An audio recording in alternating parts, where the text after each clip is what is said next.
황교안 이름이 뭐죠? 황교안 하니까 갑자기 황교안 네. 대통령 권한대행에 대해서 먼저 얘기할 것이냐, 뭘 얘기 먼저 하는 게 좋겠습니까? 황교안 먼저 이야기하죠. 네, 황교안 씨는 경기고 출신이고요. 그리고 성대법대를 나왔습니다. 성대법대에서 석사까지 받았죠. 그리고 1957년 4월 15일생입니다. 왜 이렇게 잘 아느냐? 제 생일하고 이틀밖에 차이가 안 나요. 제보다 이틀 아래입니다. 뭐 경기고 출신으로서 성대 나왔다니까 약간 의외이긴 한데요. 제가 중학교를 졸업하고 저희 진주중학교를 나왔는데 3명이 경기고를 쳤습니다. 근데 1명만 되고 둘이 떨어졌어요. 그 둘은 중앙고등학교를 갔습니다. 2차. 근데 그 1명 이제 경기를 나왔는데 키도 크고 멀쩡하고 호대도 좋고 중학교 때도 학생회장도 하고 아주 인재였어요. 경기고까지 갔으니까 아주 장래가 촉망됐는데 이 친구가 호대가 멀쩡하다 보니까 투창을 했어요. 투창. 아, 운동. 네, 운동 투창 아시죠? 창던지기. 네. 창던지기를 하다가 허리가 삐끗 해가지고 1년을 꿇었습니다. 그래서 걔는 76학번인데 고대 정형외과를 갔습니다. 그래가지고 말이 많았죠. 자, 어떻게 공부를 못했으면 고대 정형외과를 가느냐. 참 지금 생각하면은 놀라운 일이죠. 근데 그때 당시 경기고등학교는요 600명이 졸업을 했는데 400명에서 500명, 500명까지는 안 갔는데 한 450명 사이로 서울대를 들어갔습니다. 그리고 나머지 다 연고대 갔어요. 거의 한 뭐 10명에서 20명 안팎만 중앙대, 한양대 이런 데를 가던 그런 무시무시한 학교입니다. 그 참고로 말씀드리면 성균관대 법대는 네. 연고대하고 거의 비슷해요. 아, 물론 지금이야 그렇지만 그 시절에는 그 시절 옛날부터 그랬어요. 아, 근데 후기 성대는 좀 유명하긴 했어. 네. 후기. 예, 뭐 그때는 후기였으니까. 여하튼 뭐 이제 그 자학을 밖에서 들어갔다 뭐 이런 얘기도 있고 뭐 그렇다고 성대법대가 뭐 어디 나쁜 학교도 아니고. 그럼요. 근데 이제 그때 당시 경기 나오면은 450등 안에만 들면은 서울대를 다 가던 이제 그런 시절이었는데 좀 신기하다 이런 얘기를 듣는데 어떻든 학력 소개는 이제 건도를 했고. 그러면 저기 진주중학교에서 경기고를 쳤다가 떨어져가지고 중앙고를 나왔던 분 둘 중에 한 명이 서 대표님이십니까? 예. 잘하셨네. 그리고 우리 서 대표님은 그래서 서울대를 가신 거고요. 그렇죠. 그리고 그 나머지 한 명 중앙고를 나온 친구도 서울대를 갔습니다. 그러니까요. 아니 저는 뭐 투창하다가 다친 친구가 황교안인 줄 알았어요. 아무 관계 없는 이야기를 좀 연기해가지고. 네, 그 얘기를 왜 했냐면은, 예. 이게 450등 밖으로 나가야 연고대를 갈 정도였다. 그러니 성대를 갔으면은 뭐 공부를 쓱 잘한 건 아니다. 그리고 또 그와 관련된 얘기들도 정치권에서는 좀 나오고 있습니다. 그래서 이제 검사할 때도 그렇게 뛰어난 저기는 아니었다 그러더라고요. 근데 이제 황교안을 우리가 얘기를 꺼내는 이유는 대통령 권한 대행을 하면은 과거 노무현 대통령 때처럼 고건희가 그랬듯이 이 몸을 낮추지 않을까 이렇게 이제 다들 예측을 했거든요. 그런데 뭐 일종의 광폭 행보다라는 얘기가 나올 정도로 이런저런 이제 그 행보를 보이는 것이 심상치가 않다. 이런 얘기가 이제 나오기 때문에 그러는 거죠. 지가 대통령인 줄 안다 뭐 이런. 한번 해임됐다가 네. 복권하는 사람이잖아요. 그렇죠. 해임 문자를 받았다가 정말 관운이 타고난 사람 같아. 관운이 타고난 사람이야. 그러니까 지금 이제 우리 청취자분들이 오해할 것 같아서 지금은 합의 총리라든가 이런 건 완전히 무효예요. 이제는 하고 싶어도 할 수 없는 상황이잖아요. 대통령이 임명해야 되는데 대통령이 이제 직무정지가 됐어요. 직무정지가 됐으니까. 그래서 황교안 입장에서는 뭔가 좀 견제 세력이 있어야 되는데 자신을 견제할 수 있는 거는 탄핵밖에 없잖아요. 그렇죠. 탄핵을 할 리도 없고, 그러니까 와 이제 등 쫙 펴고 이제 붙인 거죠. 참 웃기지 않아요? 이제 탄핵이 짧으면 한 달이라 그러고 네. 길면 두세 달이라 그러는데 그 사이를 이렇게 최대한 잘 누리겠다라고 이렇게 생각을 하고 이제 지극히 새누리스러운. 아니 그러니까 분이시지. 참 뭐랄까 내가 그 자리에 있다고 그러면 저런 식으로는 확실히 안 할 것 같은데. 근데 저기 3개월 최대 3개월이라고 그러는데 3개월 아닙니다. 그게 박근혜의 탄핵이 그렇구나. 완성되면은 2달 더 합니다. 그렇죠. 대선 관리해야 되니까. 그리고 이번에는 인수위가 없는 거죠. 그렇다면서요. 대선 끝나면 바로 가잖아요. 이제 근데 유시민 그 탄핵이 되면은 새로 선거를 하잖아요. 그 법상 이렇게 말하자면은 전임자의 자녀 임기를 하는 게 아니라 5년 임기를 하는데 인수위는 없는 걸로 지금 알려져 있죠. 그죠? 지금 그렇게 볼 수밖에 없는 상황인데 공백을 줄이기 위해서 황교안 이분이 뭐 이분에 대해서 이제 사람 인생 자체가 전혀 새누리고 그리고 여기에 공범이고 뭐 그런 것 때문에 이제 좀 사실 다 깔아보죠. 깔아보는데 그런 이야기는 떠돌아요. 여의도 정가에서 친박에서 만약에 반기문이 새누리당으로 들어오지 않으면 밀 수 있는 사람은 황교안밖에 없다.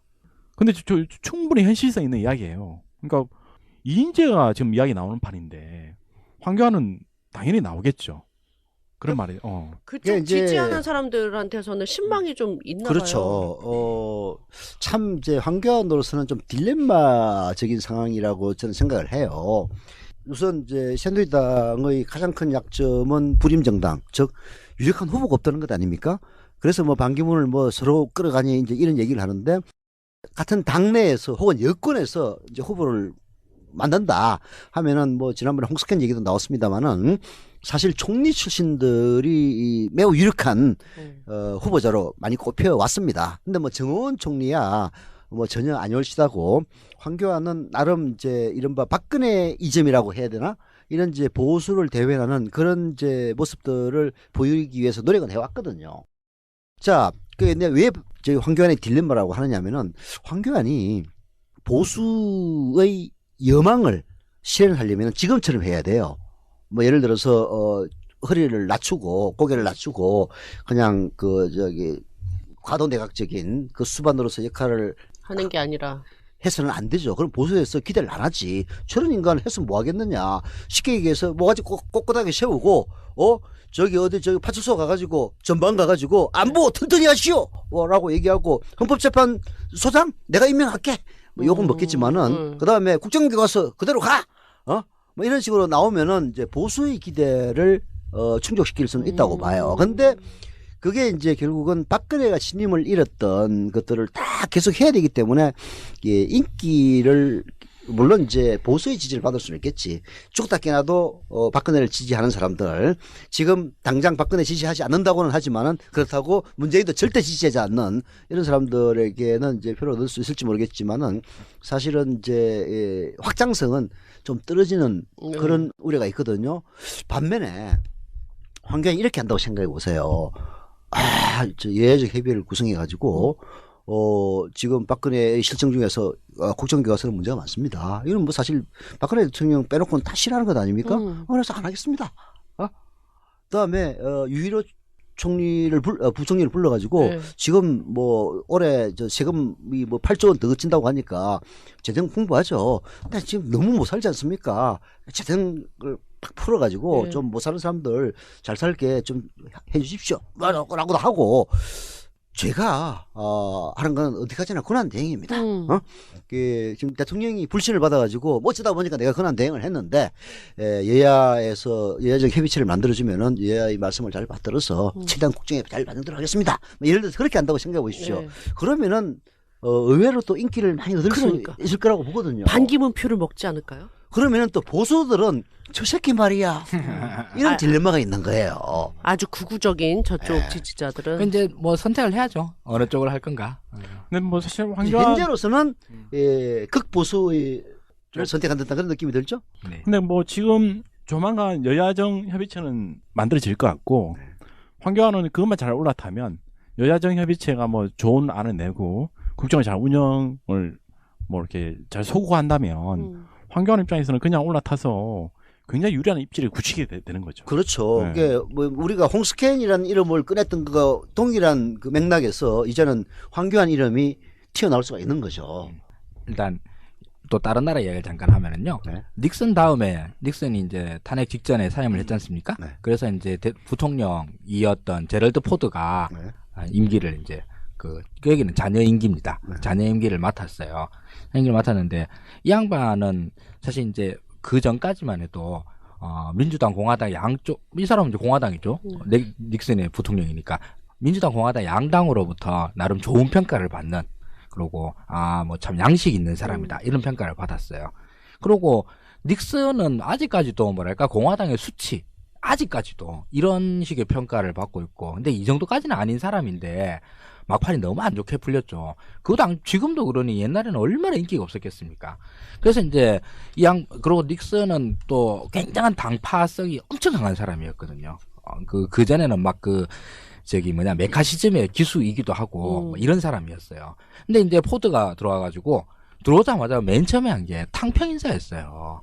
탕평 인사라 가지고 맨 처음에 의회 내에 흑인 의원들 백악관에 불러가지고 만찬하고 그러고 자기가 임명할 수 있는 사람들에서 민주당 쪽에서도 당연히 저 사람 괜찮다 할 만한 사람 임명을 하고 이렇게 해서 딱 30일 동안 엄청나게 인기를 모아요. 닉슨의 후임임에도 닉슨이 임명한 부통령이었음에도 불구하고 그래서 이제 닉슨 때는 뭐 지지율이라고 할 것도 없이 그냥 바닥이었는데 이 사람이 거의 뭐 지지율이 몇 프로였더라? 한 70%까지 올라가요.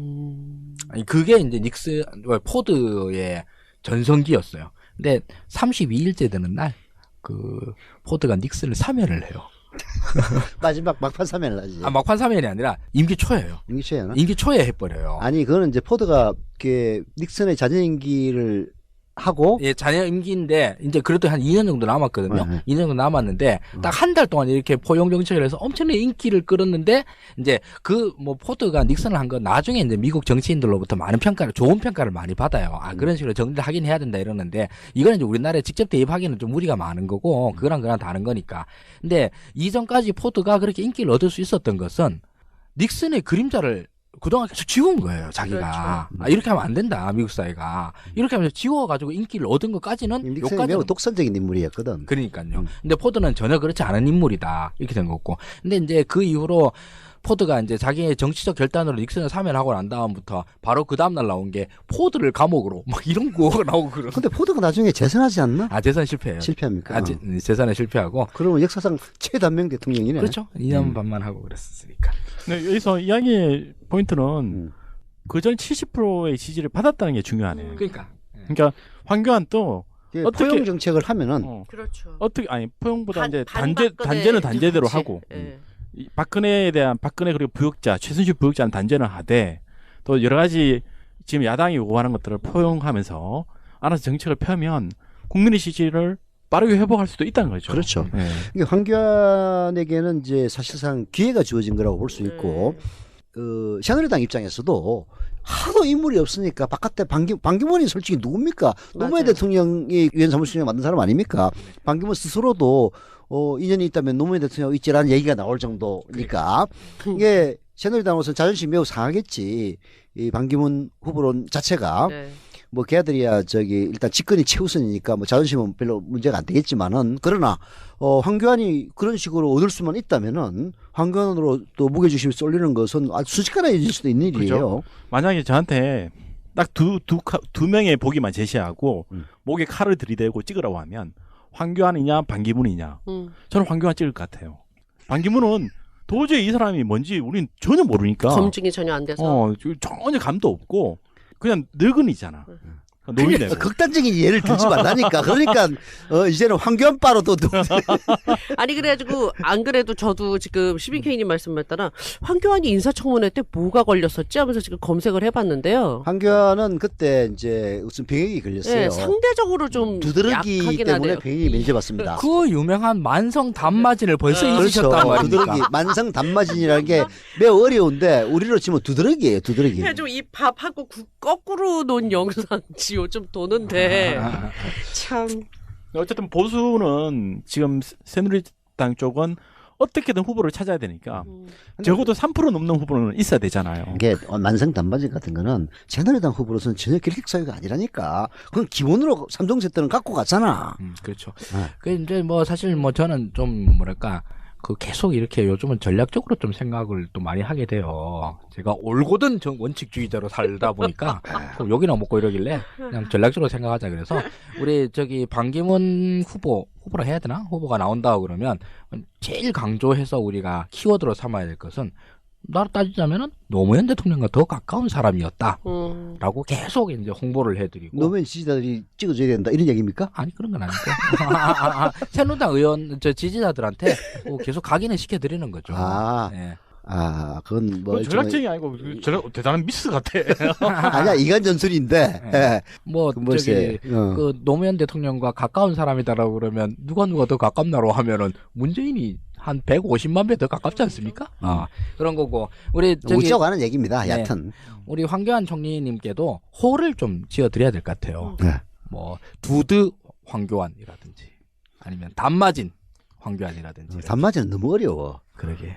근데 상대적으로 황교안이 인사청문회 그걸 보니까 좀 약한 거예요. 그런 거 빼고는. 그런데 왜 또 약했냐 보니까 국회의원들이 그 요구했던 자료를 이 사람이 거의 안 아예 됐어. 60% 이상을 안 냈더라고요. 네. 아예 안 좋죠. 그게 하여튼 그 우병우과야. 여하튼 뭐 이제 일단 안 주고 봐. 배째. 뭐 무슨 뭐 단만이 뭐 두두 이런 거 어렵고 그냥 면제 황교안하고 하면 되는데. 너무 웃기는 병명으로. 근데 그때 57년생이면 내하고 같이 병역 대상이거든요. 예. 나는 그 고난도 난시거든요. 거의 한 5.5, 6 디옵터 정도 되는. 정상인 눈의 굴절 검사 수치는 플러스 0.5에서 마이너스 0.5까지입니다. 그리고 약간 팽발해요. 그래도 저는 어김없이 군대 갔습니다. 그때 왜요? 뭐 이제 얘기 들어보면 병역 자원이 남아가지고 네. 어제 가는 사람 안 갔다고 그러는데 네. 순쿨하다 그런 얘기예요. 근데 사실 저희 때는 그 제가 입대했을 때는 네. 워낙 진짜 병역 자원이 많아서 많이 빽시켰는데 뭐 단맛이 그게 별로 안 믿기긴 한데 제가 그 훈련소 갔을 때 뭐 햇빛 알레르기 이런 걸로 면제되는 친구들이 꽤 있었어요. 그러니까 햇볕을 받으면 알레르기 생기니까 네, 네. 집에 가라 이래가지고 아 그게 우리 저기 순진한 지민키가 몰라서 그렇지 다 그 뒤에 싸바싸바 해가지고 저기 되도록 만들어놨기 때문에 가는 거야. 그러니까 아이. 군복 알레르기도 있고 딴 옷은 괜찮은데 아 군복을 그때 입으면 솔직한 얘기로 그래요? 온갖 저기 뭐야 돈이 남모하고 그랬어요. 근데 저는 어려가지고 아 정말 군복을 입으면 괴로운 사람이 있나 보다라고 생각했던 거죠. 우리 동기 중에도 그렇게 해서 뺀 왜냐하면 있어요. 이제 우리 때가 베이비붐 세대의 피크에 해당하고 저희보다도 한 5년 정도 더 베이비붐 세대입니다. 기본적으로 병역장이 많아가지고 절반은 군대를 안 갔어요. 그러다 보니까 오히려 뭐 말하자면 돈 주고 빼는 게 편한 거야. 원래 많이 빠지니까 네. 편성하는 거야. 근데 티가 뭐 좀 사실 티나네. 군대 문제도 뭐 치명적인 문제이긴 합니다만은 무엇보다도 가장 황교안 총리한테 대해서 가장 치명적인 거는 박근혜의 국무총리라는 거죠. 그렇죠. 아니 우리가 지금 박근혜 정권을 청산하고 새로운 시대를 만들자라고 하는 건데 박근혜 정부의 아주 초장수 국무총리라고 하는 거 이거보다 더 큰 결격 사유가 뭐 있냐는 거죠. 그 전엔 법무부 장관도 아니 뭐 아까 했고. 저기 포드인가 그 양반은 저기 닉슨의 부통령으로 계속 지냈잖아요. 아니 그래서 정말 머리를 쓴다면 이 사람이 꿈이 있다면 박근혜의 그 색깔을 지우는 걸로 열심히 해야 하면 되는데. 네, 그럼 아니, 그거는 저기- 일일지 모르지만 미국은 헌법이 저기 탄핵 당하고 나면 사고 거리가 있으면 부통령 하라고 만들어 놓은 거니까 포드가 대통령이 네. 된 거고. 아 근데 인기를 얻기 위해서는 저기 지웠잖아. 네, 그렇긴 한데 그 뭐 부통령은 알다시피 미국 부통령은 어떤 정책 실권이 거의 없는 그렇죠. 이거는 그야말로 땜빵용입니다. 네. 만약에 내가 보수를 지지하고 새누리당을 지지하는 사람이면 반기문은 솔직히 나이도 너무 많죠? 이 사람 아직 검증도 안 됐죠? 이 사람 분명 검증하려고 나오면 성완종 건 막 줄줄이 나올 거란 말이죠. 그때도 겨우겨우 막 눌러 담았잖아요.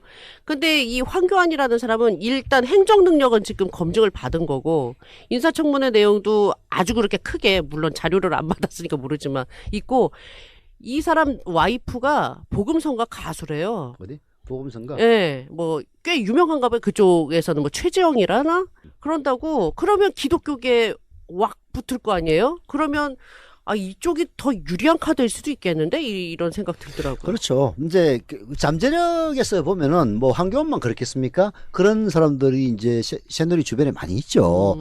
근데 이제 기회를 낚아챘다 이런 측면에서 보면 이제 황교안은 사실은 권한 대행을 하면서 기회를 이제 잡은 거라고 볼 수가 있는데 지금 하는 것들을 보면은 이제 그렇게 희망적인 건 아니에요. 그렇죠.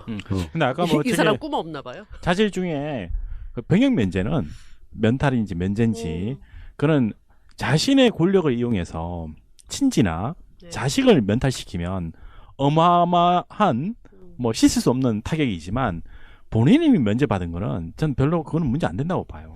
아니 이제 그건 문제가 모르잖아요. 뭐 다. 저기 안 되지 않겠지. 근데 그게 결국은 의미 없어요. 그건. 옛날 그 저기 이해창을 낙마시켰던 아들 병역 면제 정도는 네. 이제 아니다. 뭐 그런 취지로 얘기한 것 같은데 뭐 여러 가지 약점 중에 하나로 그러면 되겠죠. 근데 이제 중요한 거는 결국은 보수가 지지할 만한 후보냐. 네. 아, 그 부분이 중요하고 이제 대통령이 되기 위해서는 확장성을 갖고 있어야 되는데 확장성이라는 측면에서 아까 얘기했다시피 포드의 전례를 이제 따라야 된다.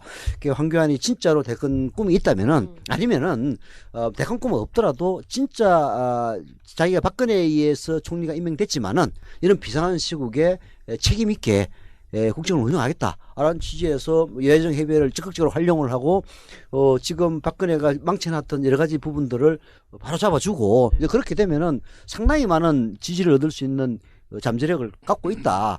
그 부분은 이제 평가가 일치하는 거죠. 다만 이제 그런 식으로 가겠느냐? 그게 이제 일련의 행보들이 전혀 아니올시다. 그게 나 좀 이해가 안 가는 대목이에요. 가령 이제 국정교과서는 고난 대행이 이준식 부총리한테 야 그거 취소시켜라고 할 수 있는 관계인가요? 그래서 모르겠어요.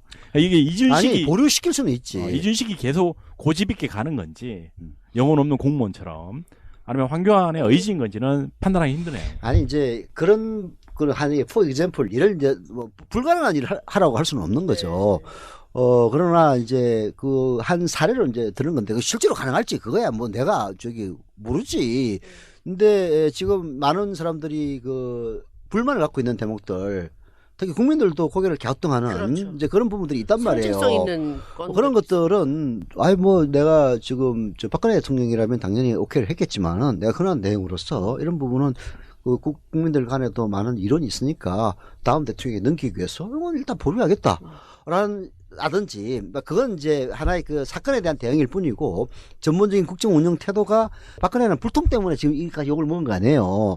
그래서 여야정과 잘 소통하면서 야당이 주장하는 맞는 얘기도 적극적으로 수용을 하고 또 나름대로 보수의 가치를 지킬 수 있는 것은 고집도 부려가고 뭐 그런 식으로 이제 한다면은 황교안은 자기에게 주어진 기회를 잘 이제 말하자면은 활용한다 이렇게 평가할 수가 있는 건데 지금 하는 행동들은 영 반대로 가는 게 아닌가. 일단 바로미터는 저기 국정교과서가 되겠죠. 네. 거기서 어떻게 판단을 하고 하는가 이거 보고 일단 추이를 봐야 될 것 같습니다. 사드 취소한다고 하면 지지를 해주죠. 근데 뭐 이 사람 되자마자 그 일성한 거 보니까 불법 막말로. 시위온다. 예.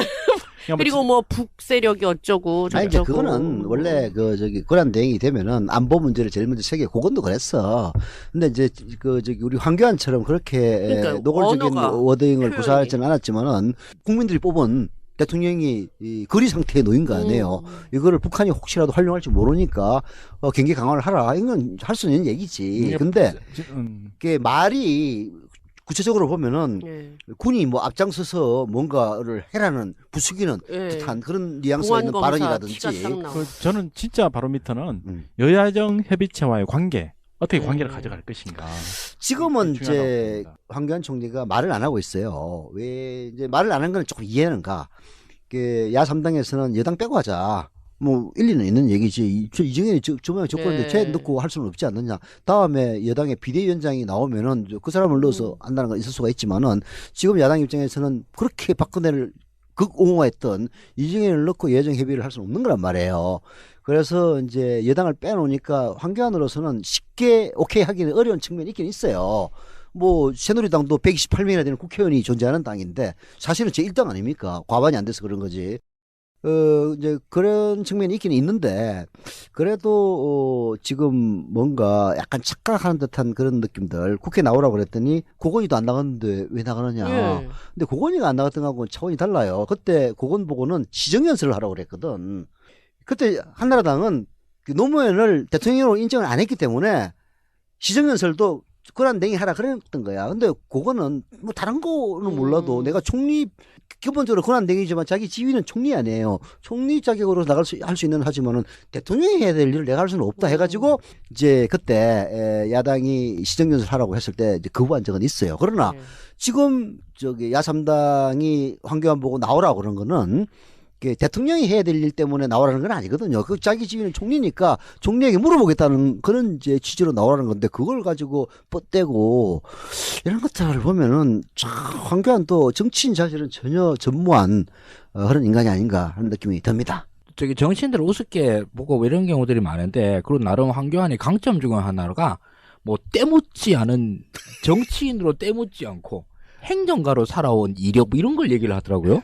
네. 정치인으로 때묻지 않은 사람들이 있습니까? 근데 안철수 지금은 뭐 때가 많이 묻었습니다만은 네. 이런 것들을 나름 강점으로 생각을 하는데 일단 그거는 첫째로 정치 경험이 없다라고 하는 것은 정치인으로서 절대 장점이 될 수가 없고요. 네. 그리고 설사 그걸 국민들이 뭐 아직까지는 뭐 정치인들에 대한 반감 이런 게 많아가 정치 혐오가 심하지 않습니까? 네. 그러니까 이런 걸로 해서 정치인이 아님에 대해서 매력을 느끼는 사람들이 있을 수는 있어요. 근데 이 사람이 과연 선거에서 이길 수 있느냐 이건 또 다른 문제이고요. 네. 그 정치인들은 평생 동안 하는 게 뭐냐면 국민의 의사를 살피는 것들을 그러니까 그 눈치를 본다라고 할 수도 있고 뭐 의사를 갖다 수렴한다라고 표현할 수도 있고 이러는데 그런 걸 평생 동안 하는 사람이에요. 행정과는 좀 다르거든요. 시킨 일 하는 사람들인 거고 뭐 전문적인 업을 하는 사람들이고 이러는 건데 황교안은 뭐 정치인으로서의 경력이 없다라고 하는 건 뭐 신문 기사에서 뭐 어디서는 뭐 그렇게 이걸 장점이라 하는데 사실 절대 장점이 될 수 없다라고 생각을 합니다. 그 이제 황교안을 내세운다면은 저런 거겠죠. 이번 집권을 포기하는 거야. 포기한다고 봐야지. 이게 사실 뭐 저희 반기문도 역시 마찬가지고 지금까지 이 신인이 등장해가지고 대통령이 된 사례가 별로 없어요. 그렇죠. 그리고 너무 뭐, 짧죠 지금. 노태우가 뭐 그 사례가 아니냐 하지만은 노태우는 사실 전두환 정권 내내 2인자로서 그럼요. 이 이력을 쌓아왔던 사람입니다.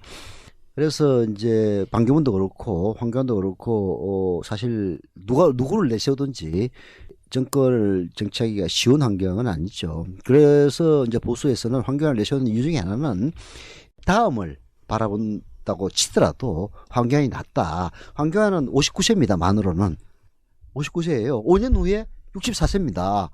대통령 하기에는 딱 맞는 나이대예요. 그러나 반기문은 지금 나이가 너무 많아. 그래서 반기문으로 져버리면 그 다음에 없는 거야. 이런 점들도 이른바 보수 원로라는 사람들이 황교안을 내심 좀 잘해줬으면 좋겠다라면서 미는 이유가 아닐까 하는 느낌이 듭니다.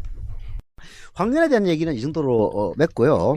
황교안은 뭐 지금으로서는 뭐 별 중요한 인물은 아니에요. 메리트가 없죠. 다만 이제 가능성 측면에서 우리가 이제 살펴본 거고 또 여야정 협의체를 잘 운영하면은 좋은 기회를 맞을 수도 있다. 그걸 보면 된다. 시민케이 지적처럼 이제 두고 봅시다.